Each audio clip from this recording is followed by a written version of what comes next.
could we maybe go forward with what you've done since July 4th? It's it's been a roller coaster. Nobody talks about the aftermath, and that part I was not expecting it. The stress level that my husband and I have gone through has been horrible. The first 2 weeks, we were ground zero. We had every single rescue and recovery people in town right here with us because we were the only ones with a ramp to get to the river, and there was so many lives lost in this area that the only way to get to them is using our ramp, and everybody was there. So for the first 2 weeks, all I did was trying to direct traffic because this is a dead end. So people can, it's a dead end. So we had 18 wheelers, we have heavy machinery, we have all of the rescue equipment and trucks, and that we could not let regular vehicles come in. And there was the sheriffs, everybody was so busy with the devastation that, I got myself in the corner and I started directing traffic, and people were yelling at me. I'm like, sorry, but no, if your vehicle has no tools or reason to be here helping, you need to park somewhere else. And that's how it all went down. And then on top of that, Howdy's, the restaurant, the same day, some of my employees show up and we started cleaning, keeping the doors open. And then a lot of my friends and customers showed up to help out. And thanks to my customers and my friends, that they cleared the upper area right here, the rescue team and the recovery team were able to get to the river. They're the ones with the bobcats, all of the equipment needed to clear that. And we were taking care of Howdy's, and some other friends came and helped us clean my house, and my the people that have my mortgage holders have showed up as well with their wives, and everybody was helping. They're the ones that help us restore the water to the restaurant because the pipes were gushing water everywhere. The electricity had to be rerouted, so K-pop showed up as well, and they exchanged some of the electrical that we had completely underwater, and we were able to keep the doors for Howdy's open. No business, we couldn't sell food because our propane tank washed away, but at least we had restrooms. And so for the rescue, the recovery, everybody that was there, we were able to offer restrooms and a place to sit down. Then some of the other restaurants like Chili's brought over hot food for everybody that was there, all the volunteers and everything. And we had a restaurant, so might as well put it on the tables, and people were coming and going. Then donations started to show up. People, oh my gosh, so much donations started showing up. And then of course the media, we had a lot of the media here and I opened the doors to them because I wanted the world to see. It was such a horrible catastrophe that people needed to know that we needed help. The deck on the restaurant, it was a perfect point for the media to be able to see the devastation without interfering with the rescue efforts and the recovery. And everybody was so nice and respectful. And then that was the first 2 weeks. I was up at 6 o'clock in the morning. I could barely sleep because here's the worst part for me. I had a whole community of friends, neighbors, customers that lived there. They were permanent residents. And I would see them every morning coming and going. And I would sit on the balcony of the house with my coffee and say good morning to everybody. And it was a great place to be. And then the next night, it was nothing. It was so eerie, so dark because there was no lights anymore. It was nothing. And it was just, oh, it was very scary to be there, and just you could relieve that over and over because of the screaming and the people they just saw getting washed away and everything. It was just, you close your eyes and you will see it. And every little sound you will wake up. So it was very hard those first 2 weeks. And then of course I needed to make sure that my residents were able to apply for FEMA. And I had to meet with every single FEMA inspector for every single resident to confirm that they lived there. Then we had to set up office on the second floor and on my actual house. The two girls that help out at the office were able to reissue leases and payments and all of the documentation that my residents needed to apply for FEMA. And that was crazy. That was the first 2 weeks, and I was there. I did not leave at all for 2 weeks. So that took a toll. And then after 2 weeks, my husband and I went to apply for FEMA and for SBA loans for the 3 different business entities that we had. And that was a nightmare.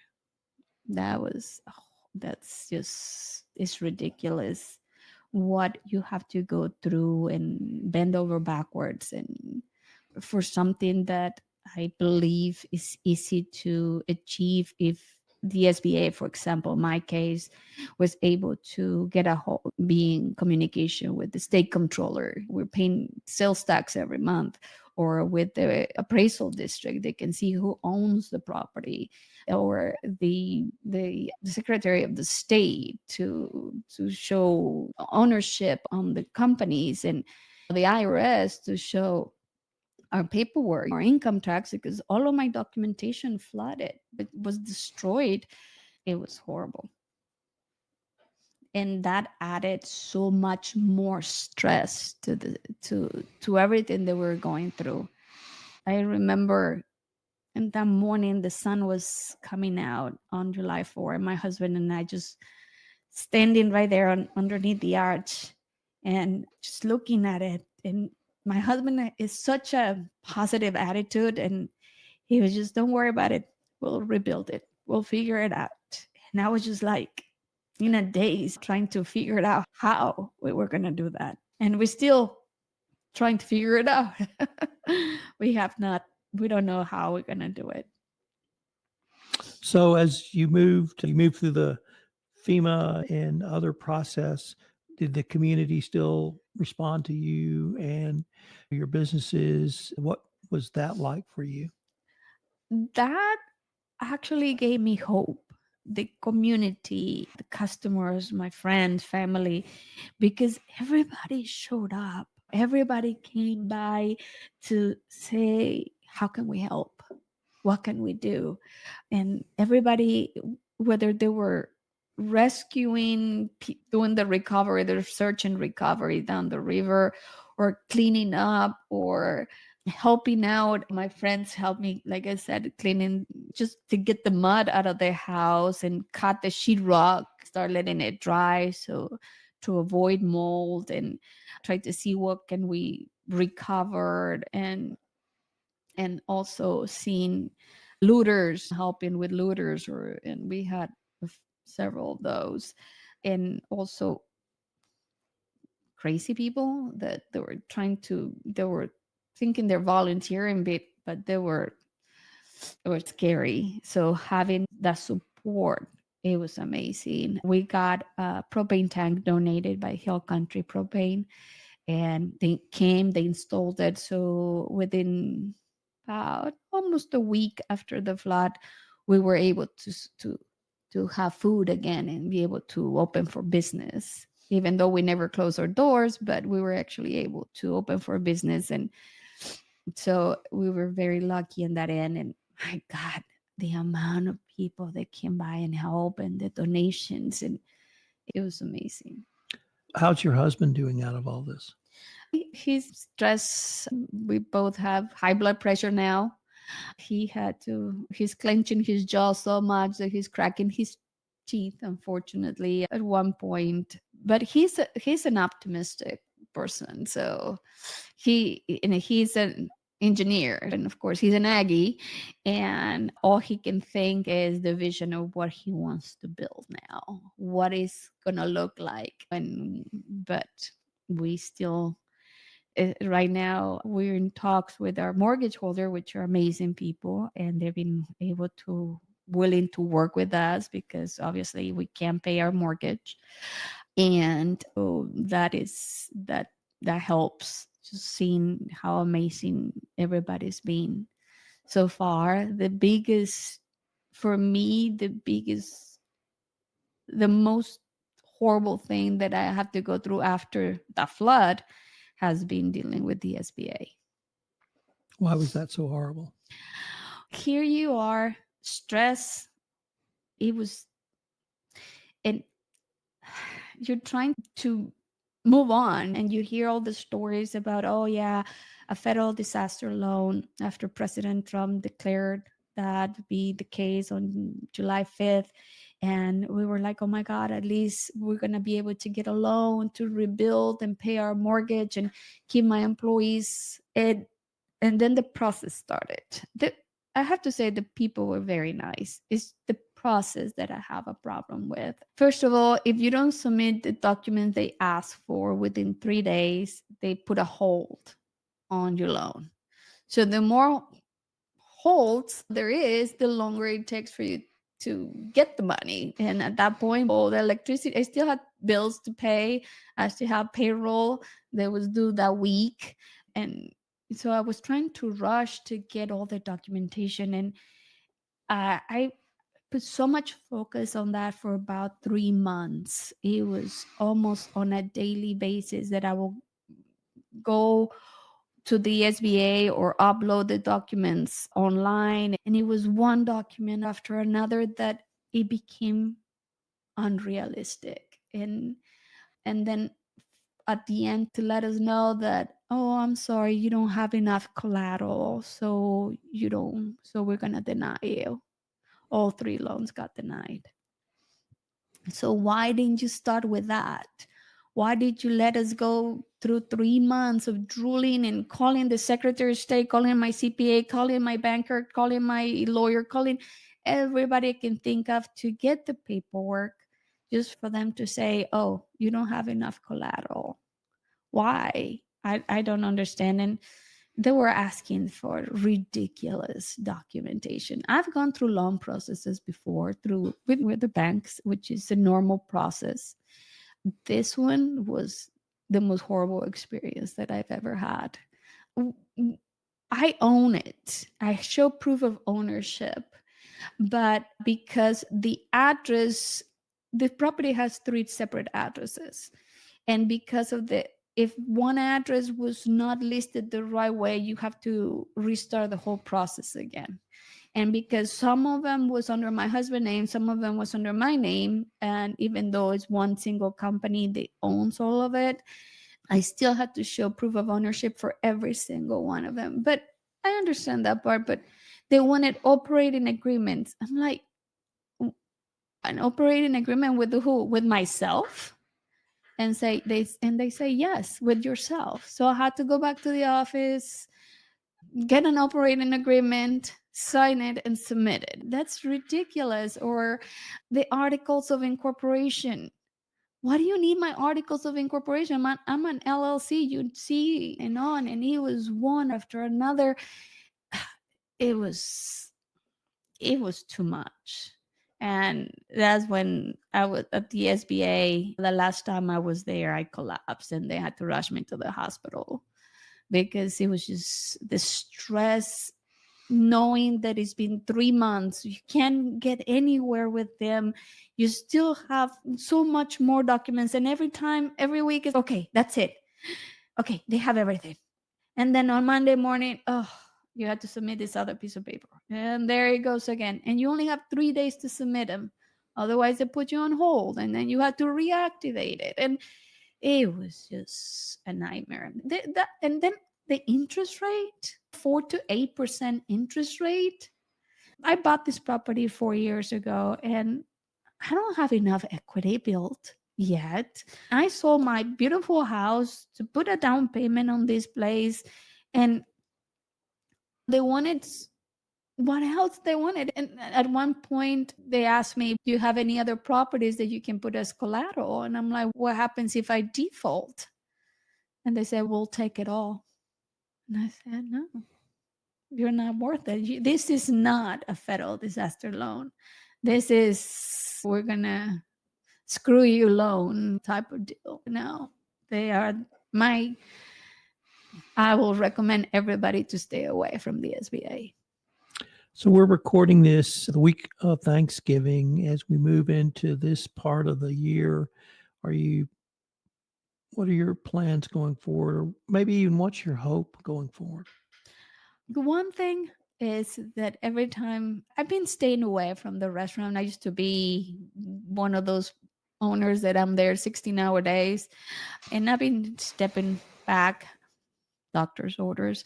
But every time I go by and I see all these people and everybody's hugging me and showing their love and their appreciation, that gives me a lot of hope. So with that, and my husband's vision of what he wants to do with the RV bar, because the one thing we can have, because that's the first thing we knew that day on July 4, is that we would never let anybody else sleep that close to the water ever again. So we're no longer are going to have an RV park. So that is being completely, that business has completely disappeared now. And we want to build an amphitheater right here by the ramp, and then have events on the island, day events and for fishing and everything, because we love the place. And so that's what gives me hope. But right now we don't know where are we gonna get the funds to build. So that is the sad part. We receive a letter from the community foundation that there are not going to be any more grants for businesses. And I understand that. Our only hope was to get a loan, but there's no loans. There's nothing there to help us build. So at this point, we are having the family come over. So all of my husband's family, siblings and nephews and nieces and his father are coming over for Thanksgiving, which we're looking forward. Having them around, it'll give us a much better perspective, and it'll bring a lot of happiness to our lives at this point. And of course their input. We always believe that more brains think better than one. Is there anything you wanted to add that I haven't asked you? Just there are a lot of questions out there that people ask me, like, and the one question I have not been able to answer is why there were no sirens from the fire truck, and why is what happened with all the funds that were donated. And those are the two questions I don't have an answer for, and wish we could find those answers, like what happened with all the funds and how are we going to survive, because it's not just us. We were over 100 businesses that were directly impacted, and we are the ones that help with the local economy. We live here, we spend our money here. We are the ones that hiring the local people. I have over 20 employees that if I go under, what's going to happen to them? And it's the same situation for a lot of other businesses. Unfortunately, we heard the Bistro 1011 closed, and that was a big shock. One of my favorite restaurants. And so how many more businesses are they going to close because of lack of help? And again, I don't want free money. We want a loan. We just want something that we can pay back in a normal way with a normal interest rate, and be able to say thank you and here's the money back once we get back on our feet. And right now we have a business income loss of about $20,000 to $30,000 a month, and it's extremely difficult to deal with. And so I don't know, we're taking it one day at a time, but I know what's going to happen next year or next month. So far, so good. We're very lucky with that. But I don't know how we're going to make it 6 months, a year from now. We lost a lot of the tourism. So they're not going to be back, hopefully, next year. But until then, we can't depend on the locals just to go out and eat out every day. It's impossible. So I just I just hope that somebody higher up takes this, what happens in Kerrville, for any other disasters, which we know they happen every day, and truly help, because we can lose our local economy. We can lose our town, our people, our businesses. And that is one of the most important things. I want to thank you for coming down and visiting with us today. No, thank you for having me, and I really appreciate it. Thank you so much.